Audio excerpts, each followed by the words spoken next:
Hello friends, welcome back to my channel. কেমন আছো তোমরা? আশা করছি ভালো আছো, সুস্থ আছো। আমিও ভালো আছি। আজকে আবার একটা নতুন রেসিপি নিয়ে চলে আসলাম। তো আজকের রেসিপিটি হচ্ছে ডালের রেসিপি। তো এই রেসিপিটা যদি গরম গরম ভাতের সাথে থাকে তাহলে কিন্তু খুবই ভালো লাগে। চাইলে এটা রুটির সাথেও খাওয়া যাবে। তাহলে চলো রেসিপিটি প্রথম থেকে শেষ পর্যন্ত দেখার অনুরোধ রইল। প্রথমে আমি একটা প্রেসার কুকার বসিয়ে দিয়েছি। প্রথমে এর মধ্যে আমি দিয়ে দেব পর্যাপ্ত পরিমাণ অনুযায়ী সর্ষের তেল। তেলটা গরম হয়ে গেলে এই পর্যায়ে একটা তেজপাতা, সাথে দিয়ে দিচ্ছি 3টে শুকনো লঙ্কা। এবার এগুলিকে সুন্দর করে একটু কালারফুল করে ভেজে নিতে হবে। তারপরে আমি এর মধ্যে দিয়ে দিচ্ছি বড় সাইজের একটা পেঁয়াজ কুচি।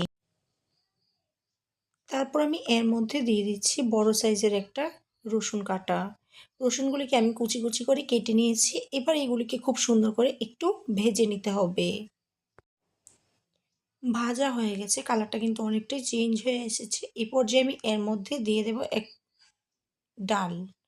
আমি এখানে 1 কাপ পরিমাণ মুসুর ডাল দিয়ে দিলাম। দিয়ে এবার খুব সুন্দর করে ভালোভাবে এগুলিকে একটু মিশিয়ে নিতে হবে।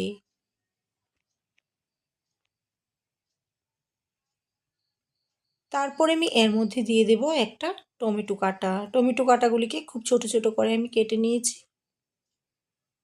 তারপরে দিয়ে দিচ্ছি পরিমাণ অনুযায়ী হলুদের তারপর আমি এর মধ্যে দিয়ে দিচ্ছি পরিমাণ অনুযায়ী নুন। নুনটা অবশ্যই আপনাদের পরিমাণ অনুযায়ী বাড়িয়ে কমিয়ে দিয়ে দেবেন। তারপর এগুলিকে খুব সুন্দর করে ভালোভাবে একটু ভেজে নিতে হবে। প্রায় 1 মিনিটের মতো আমি ভেজে নেওয়ার পর খুব সুন্দর করে ভাজা হয়ে গেছে। এই পর্যায়ে আমি এর মধ্যে দিয়ে দেব জল।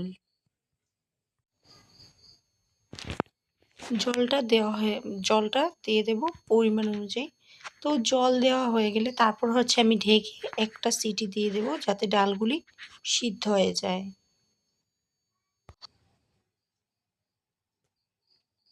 ঢেকে দিচ্ছি।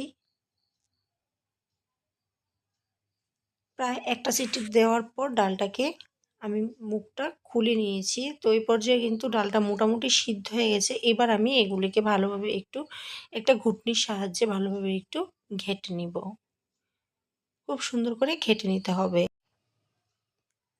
এইবারে হচ্ছে আমি এর মধ্যে দিয়ে দিচ্ছি কিছু পরিমাণ মূলো। মূলোগুলিকে খুব সুন্দর করে চিকন চিকন করে আমি কেটে নিয়েছি। তারপরে আবারও আমি প্রেসার কুকারের মুখটা বন্ধ করে আবারও আমি 3টে সিটি দিয়ে নেব যাতে মূলো আর ডালগুলি খুব ভালো মতো সিদ্ধ হয়ে যায়। 3টে সিটি দেওয়ার পর আমি এর মধ্যে একটু তড়কা দিয়ে দিলাম। তেলের মধ্যে একটা শুকনো লঙ্কা আর একটু সাদা জিরা ভালোভাবে একটু ভেজে এটা দিয়ে দিলাম। তারপরে আমি এর মধ্যে এবারে দিয়ে দেব অল্প পরিমাণ একটু কাস্তুরি মেথি। কাস্তুরি মেথি দেওয়া হয়ে গেলে আবারও খুব সুন্দর করে ভালোভাবে এটাকে একটু মিশিয়ে নিতে হবে। তারপরে হচ্ছে আমি আবারও না ঢেকে এইভাবে রান্না করে নেব 3 থেকে 4 মিনিটের মতো। 3-4 মিনিট পর ফিরে আসলাম, দিয়ে দিলাম অল্প একটু চিনি। চিনিটা অবশ্যই দিতে হবে, না হলে কিন্তু আবার ভালো লাগবে না। এবার আমার রেসিপিটি সম্পূর্ণ রেডি। গ্যাসটা বন্ধ করে নামিয়ে নিলেই হবে। তো আমার এই রেসিপিটি ভালো লাগলে আমার চ্যানেলটি সাবস্ক্রাইব করতে